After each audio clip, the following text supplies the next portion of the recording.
For my oral analysis, I'll be examining the global issue of identity, more specifically, how the presence of dominant standards stemming from a majority group in society poses difficulties in establishing a firm identity for marginalized individuals.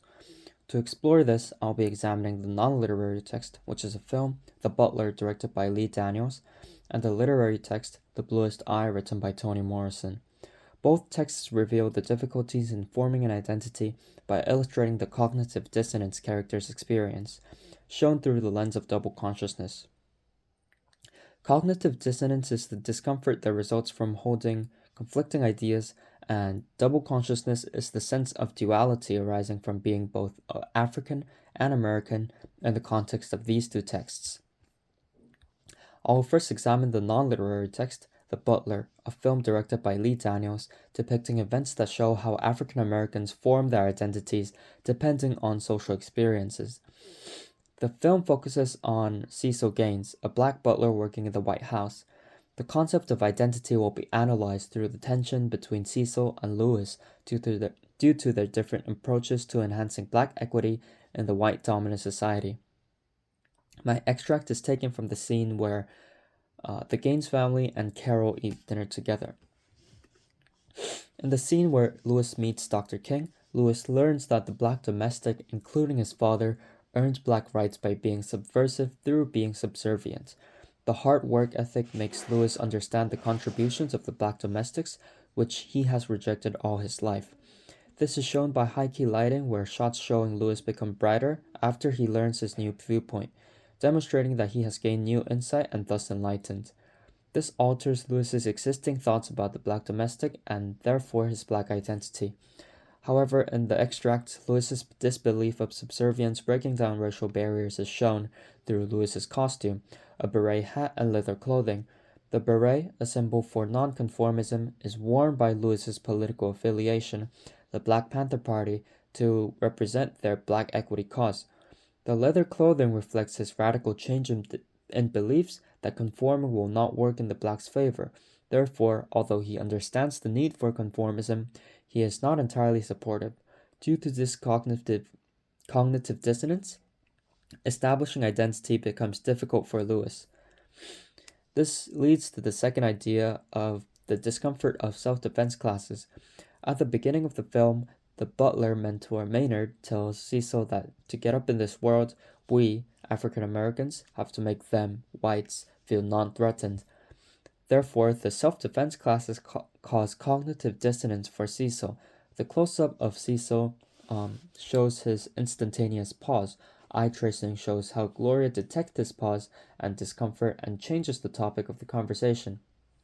Lastly, Cecil's white clothes being under the dark clothes signify that he approximates the white standard. However, the cognitive dissonance makes it difficult for Cecil to maintain his identity as one conforming to the white standard.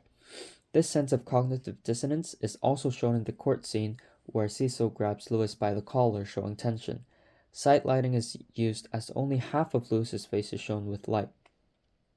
Cecil only sees and Lewis only shows half of the face, revealing their difficulties in accepting and presenting each other.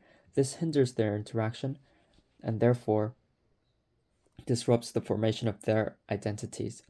Lastly, the different perspectives held for Sidney Poitier, a successful black actor, will be investigated. The connection to the sit-in scene shows the difference in Cecil and Lewis's identity by juxtaposing Lewis conducting a protest and Cecil serving the whites by using cross-cutting. The two events are shown in pieces one after another. The more direct compare and contrast exaggerates the differences in their identities. The portrayal of differences is also shown in the extract. Lewis's description of Poitier being nothing but a rich Uncle Tom and fighting for equal rights only in a way that is acceptable to the white status quo divulges Lewis's value of rejecting any kind of approximation of the white standard. Contrarily, Cecil's description of Poitier breaking down barriers for all reveals Cecil's belief of hard work bringing equity. This difference makes it difficult to form their own identities. Next, I'll examine the literary text, The Bluest Eye, a novel written by Toni Morrison, which shows how African Americans are affected by the dominant culture. The novel focuses on Pecola, a young black girl who becomes delusional, believing that she is the most beautiful for having the bluest eyes.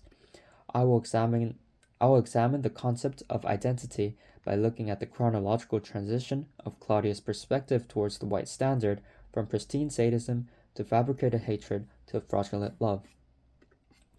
Claudia initially demonstrates her hostility towards the dominant standard by dismembering the white baby doll, revealing her confusion about the vastly different standards of beauty between her own black identity and society's white identity, and her rejection of the dominant culture as she will never meet its standards. Therefore, the white baby doll symbolizes the white standard of beauty not only as a metaphor, but also as a physical object embodying this theme. Therefore, the sadist actions Claudia had when she ripped the doll apart represent her own identity breaking apart. This relates to Pecola's desire for blue eyes, as she believes that the cruelty she witnesses is directly connected to how she is perceived. Morrison uses this idea to convey that Pecola believes that the blue eyes will solve all her problems. By wishing for blue eyes over lighter skin, Morrison indicates that Pecola wishes to see things differently as much as she wishes to be seen differently. Claudia's confusion and Pecola's desire demonstrate that the connection between how and what one is seen has a uniquely tragic outcome for the formation of identity. The following way Claudia's identity is affected is when she superficially accepts the dominant culture. Claudia learns how repulsive this disinterested violence is, revealing that she is neglected by society, causing her to reside in her anger and subvert to the dominant culture. However, this acceptance is superficial because she is unconvinced of the standard, leading to her double consciousness of holding both her own standard and the socially dominant standard of beauty, and this hinders her from forming her own firm identity.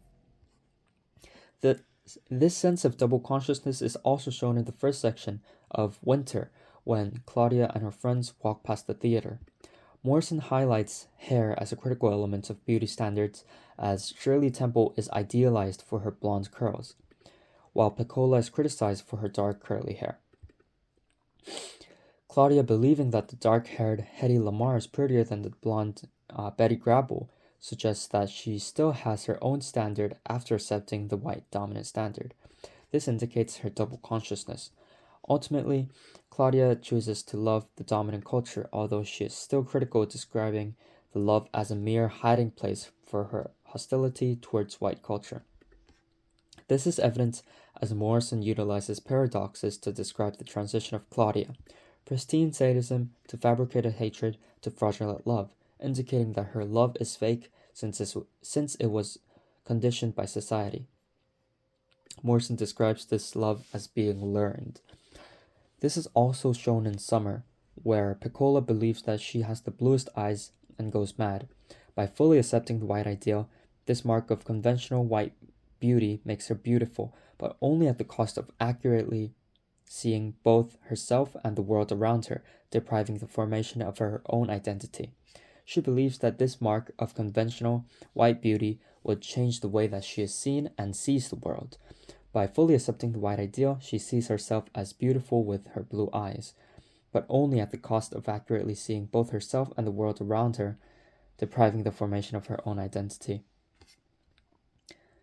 In conclusion, the two works fully explore the difficulties of forming an identity due to the dominant standards. In essence, it is important to recognize that the marginalized can have difficulties forming their identities, as this may come up as a problem that we also face.